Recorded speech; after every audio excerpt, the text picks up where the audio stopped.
Uno, queridos patitos, vamos a tratar a Milei. Las hipocresías del señor Milei. Sí es cierto que el señor Milei es presidente de la República de Argentina y sí es cierto que después de todas las vicisitudes del siglo XX, en donde el principio del siglo XX iba a ser el país que iba a deslumbrar el mundo, iba a competir con Estados Unidos en la primacía del hemisferio occidental en cuanto al ámbito económico y que podían haber sido una superpotencia maravillosa, pues tenemos la evolución, sobre todo después del año 45, en el que el vicepresidente, el señor Juan Domingo Perón, pues entra en una escena en donde posteriormente tendrá un mayor desarrollo en una Argentina que será democracia a veces, dictadura a otras. En el año 76, la señora Perón tendrá un golpe de estado y habrá el asunto de los Videla, Galtieri y todo eso hasta el año 83, en el que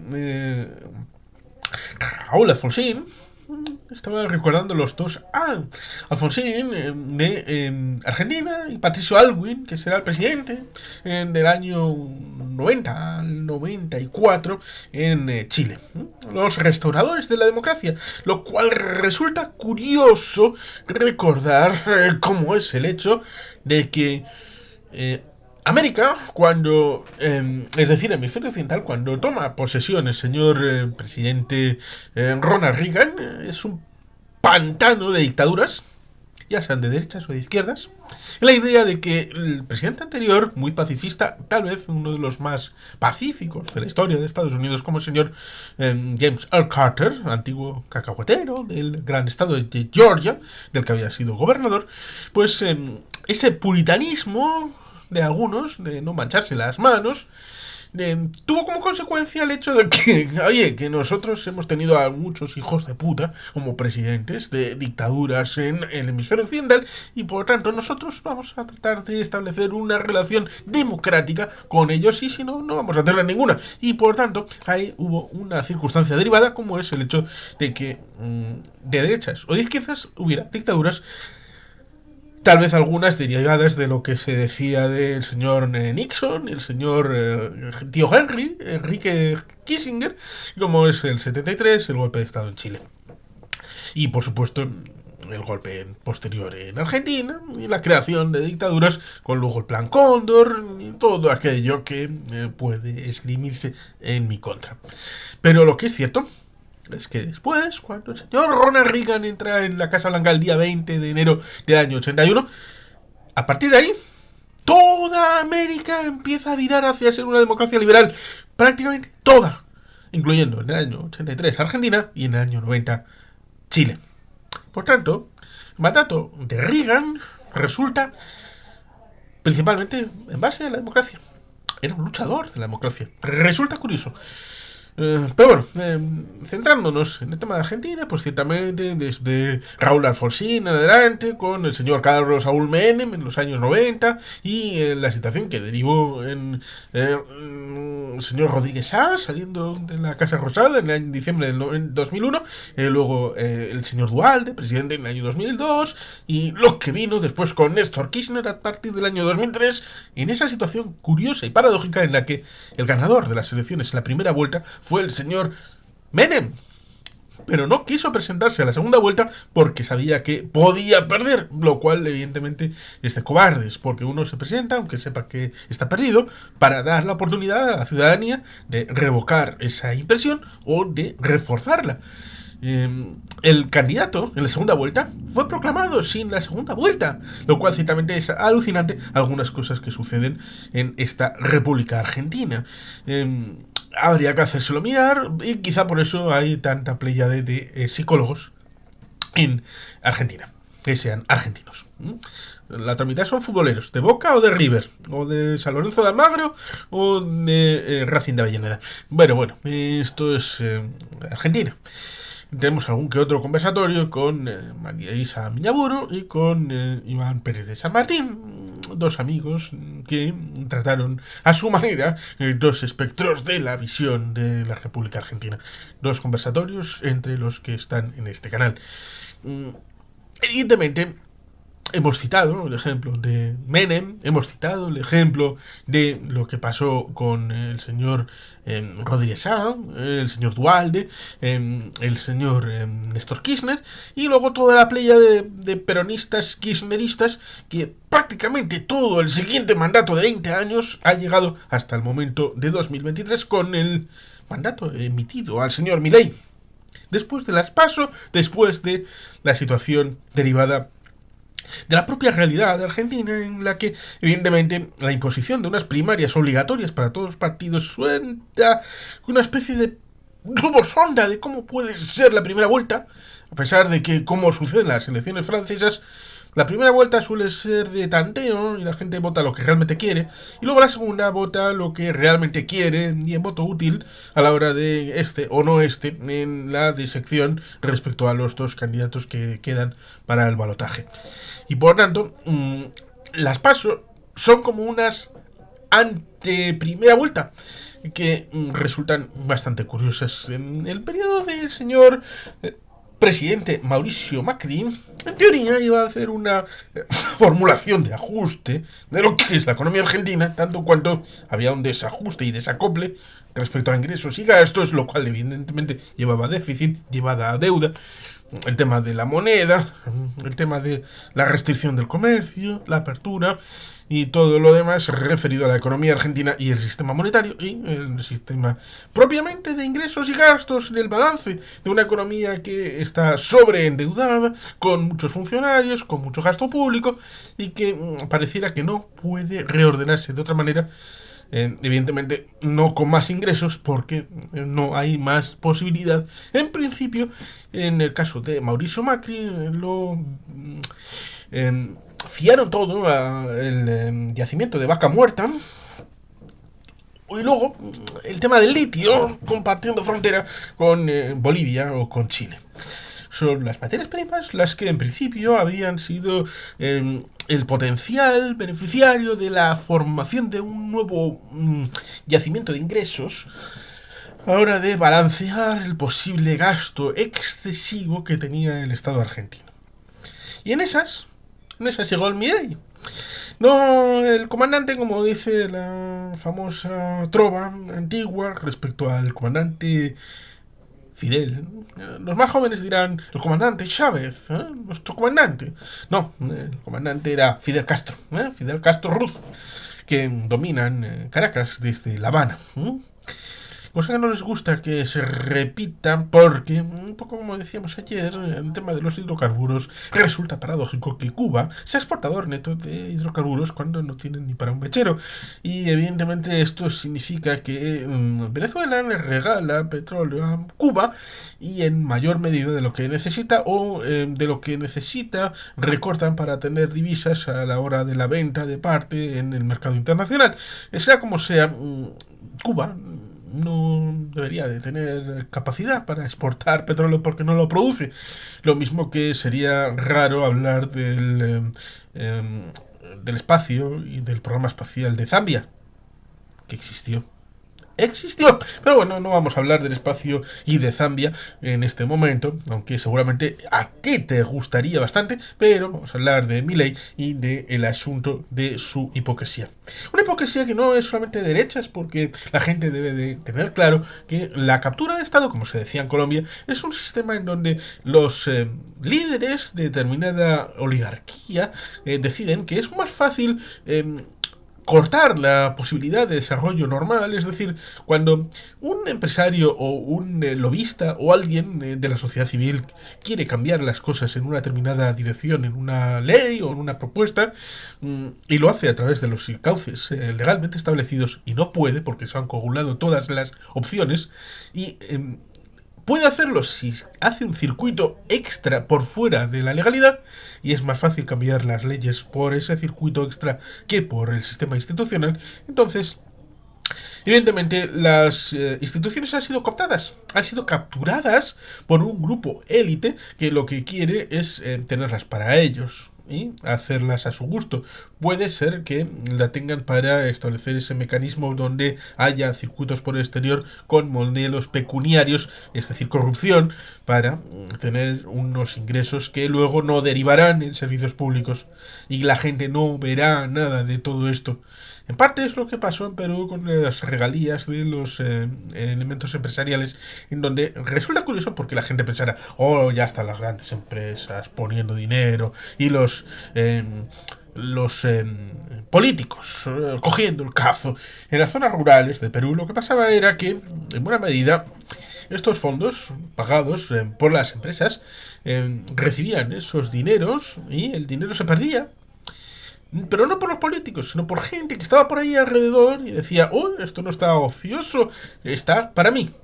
Pero es que los políticos de esas regiones peruanas, de la zona rural interior, eran incapaces de gastarlo. Eran incapaces de hacer proyectos con ese dinero que tenían. Forma de encubrirlo. Ay, las empresas no pagan lo que deben. Y ya está. Y las empresas no dicen nada y los políticos se sienten a gusto porque el pueblo está a gusto. Y ya está. Y ganan las elecciones y ya está. Fantástico. Por tanto, hay que ir a la profundidad de los datos de la realidad para entenderlo. Decíamos la conquista del poder y la captura de Estado. En el caso de México tenemos una circunstancia curiosa que lo hemos comentado alguna vez con el señor Andrés Manuel López Obrador, que habló de la civilidad, del ámbito civil del país, en tanto en cuanto no quería más militares, no quería más paramilitares, no quería más militarización y quería cambiar a una guerra con el arco, lo cual resulta curioso porque el señor Felipe Calderón Hinojosa ya intentó en el año 2016 establecer una situación parecida al final de su mandato, pero bueno, digamos que no funcionó. Y luego el presidente del PRI, el señor me he olvidado el nombre. Seguro que a él le gusta que me haya olvidado el nombre porque él era muy peripuesto, ¿no? Y iba muy por ahí. El siguiente ha sido Andrés Manuel López Obrador, que durante 2 veces dijo que le habían robado las elecciones y a la tercera ha sido la vencida. Y está esa circunstancia en donde, bueno, pues liberó al hijo del Chapo Guzmán. Porque le amenazó con y le liberó. Eso no da buena imagen a un país de ser sino una república bananera y un país en crisis, un estado fallido. Y lo mismo reafirma el hecho de que la Guardia Nacional, que iba a establecer un tipo Guardia Civil en México, finalmente fuera militarizada y cooptada por los militares, por el ejército de México. Y por supuesto está el tema de las contratas en obra civil, como por ejemplo trenes, en donde la licitación de partes de estas obras luego fueron objeto de no solamente cesión para los militares, que venían siendo los menos corruptos en una visión en encuestas de la sociedad, sino en el hecho de que teniendo esas nuevas contratas de obra civil, ya sea aeropuertos, puertos, temas de trenes, declaraban secreto de Estado esas licitaciones. Por tanto, estaba mucho más oscuro el panorama para la información que antes de ceder estos espacios civiles a los militares. Hasta el punto de que tengo miedo, auténtico pánico, de que igual dentro de 10 años, de 15, de 20 años, los militares mexicanos, después de haber tenido todo este desarrollo, si sigue exactamente igual, y como Morena parece que va a ganar las elecciones presidenciales con otro candidato, pero va a seguir siendo lo mismo, pues si siguen así, pues igual dentro de 10, 15, 20 años, en México el liderazgo militar acabe por pensar para qué demonios vamos a querer este liderazgo civil cuando es absolutamente incompetente, está absolutamente a nuestro servicio y por tanto correr el riesgo de lo que ya dijimos en alguna vez, el asunto de Ludendorff y Hindenburg en el año 1917, cuando pudieron haber quitado a Bernhard Hollweg y haberse puesto ellos directamente al mando de la Cancillería, con una dictadura militar que en realidad era lo que era, pero estaba cubierta de una fachada. Y eso es lo que puede correr el riesgo de las instituciones de México de convertirse en una mera fachada de instituciones democráticas civiles, teniendo cada vez más poder detrás el estamento militar. Pero hemos empezado con Milei y vamos a ir a Argentina y el tema de Argentina, porque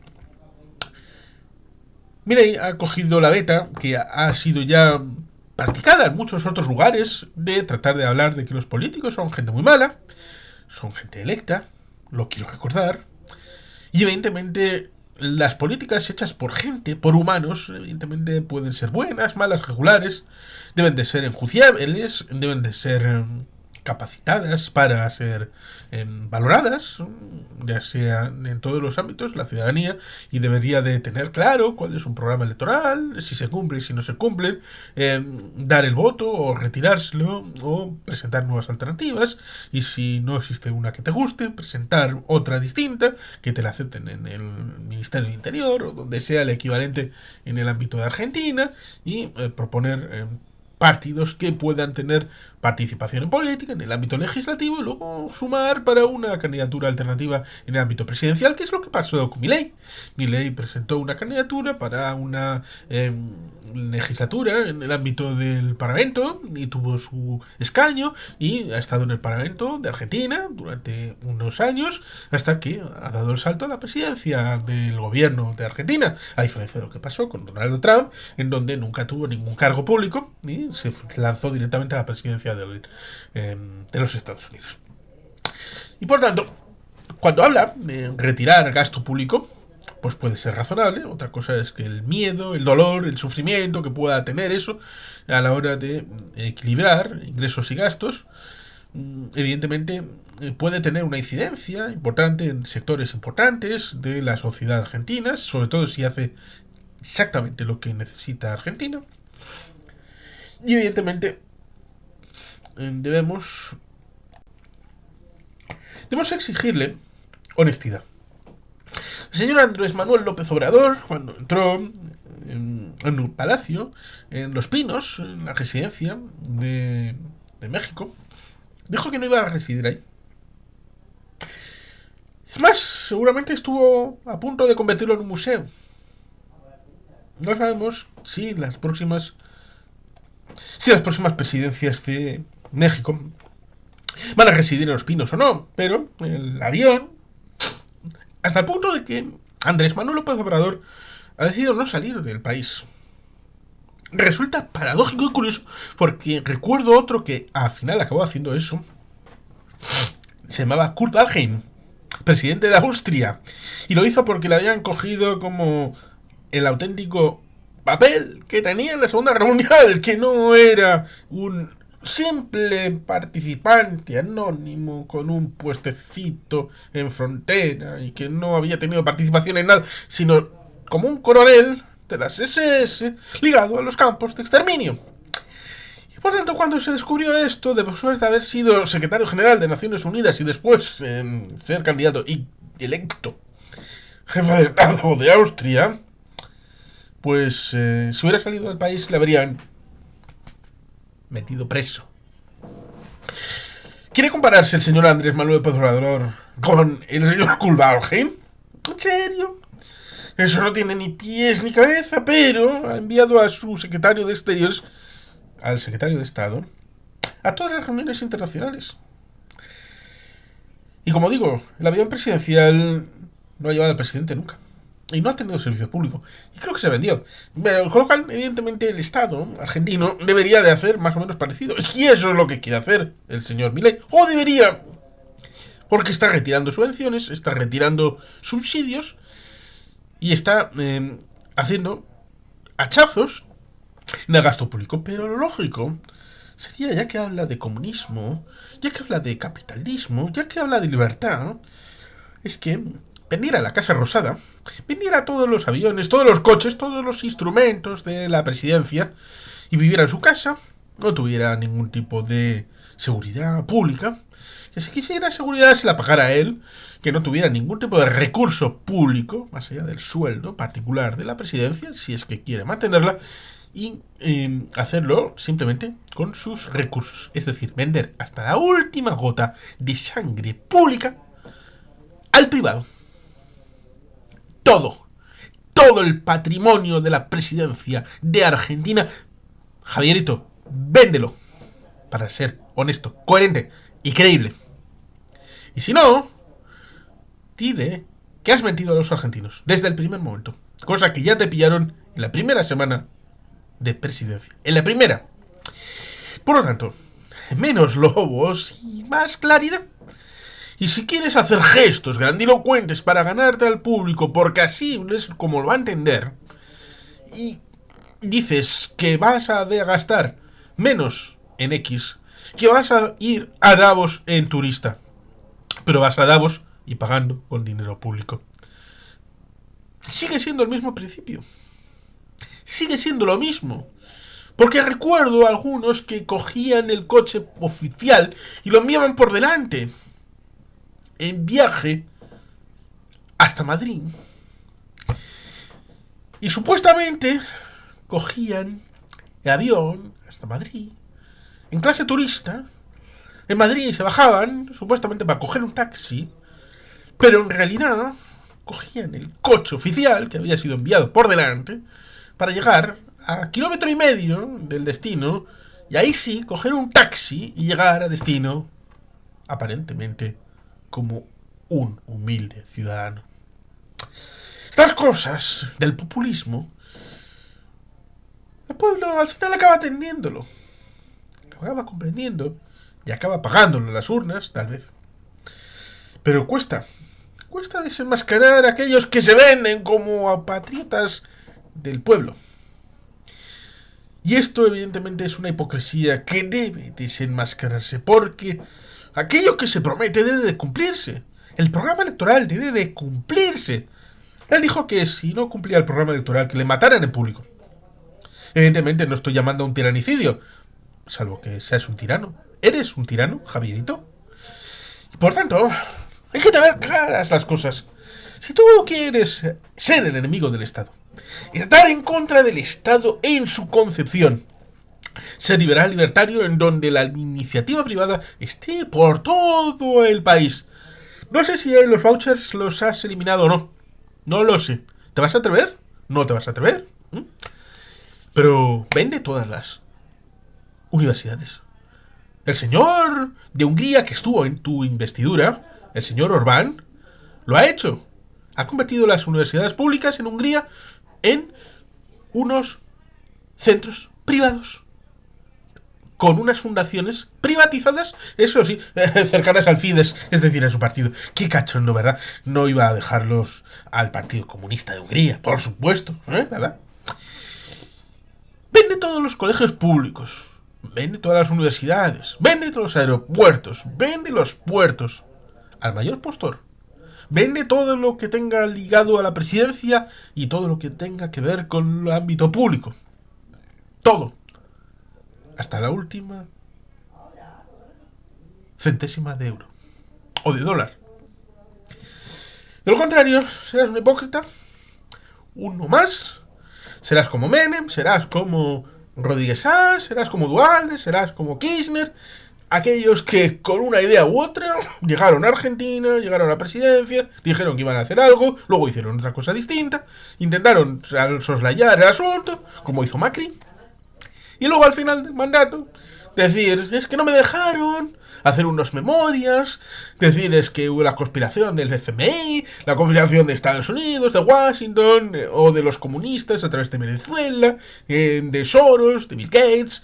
Me pusieron palos en las ruedas, yo era un león que iba aquí a rugir, pero ya sabes, Pedro Sánchez, comunismo, el marxismo, China, el otro, lo mato, y al final 4 años se van, se van rápido. Y para hacer algunos proyectos se necesita no solamente visión, sino tener una capacidad de gestión de los sentimientos. De los sentimientos. Del público. Por eso, he llamado al señor Milei un payaso. Un payaso en el sentido de Miliki, Fofó, Fofito, que vienen precisamente del hemisferio occidental, vienen de América, antes de volver a Madrid. Y evidentemente es un payaso en tanto en cuanto tiene que coger las bolas, tirándolas, para entretener al público mientras intenta hacer sus políticas. Porque el público vive día a día. No puedes decirle, vamos a hacer una ley ahora y vamos a entrar en vigor el asunto dentro de 6 meses. Ya, bueno, pero es que en esos 6 meses la gente tiene que vivir. Y por tanto, todas las iniciativas necesitan algún impacto real, inmediato. Si no, el punch que le llevó a la presidencia se desvanecerá poco a poco. Irá desapareciendo y el desánimo empezará a cundir entre los votantes. Otra cosa es tratar de coagular la protesta pública con esa ley que has hecho respecto a causar perjuicios personales a aquellos que convoquen las manifestaciones, sabiendo que siempre puede haber gente que se sume a la hora de tener esas manifestaciones. Hasta el punto de que si yo sé que las consecuencias son X, igual yo lo provoco. Y cuando se entere la gente de que yo era el que provocaba, recordemos un caso real. Cuando en los años 60 fue una visita del Shah de Persia al ámbito de Alemania, provocando la revuelta de mayo del 68, versión alemana, pues hubo un asesinato. Un policía alemán asesinó a uno de los protestantes contra el Shah de Persia.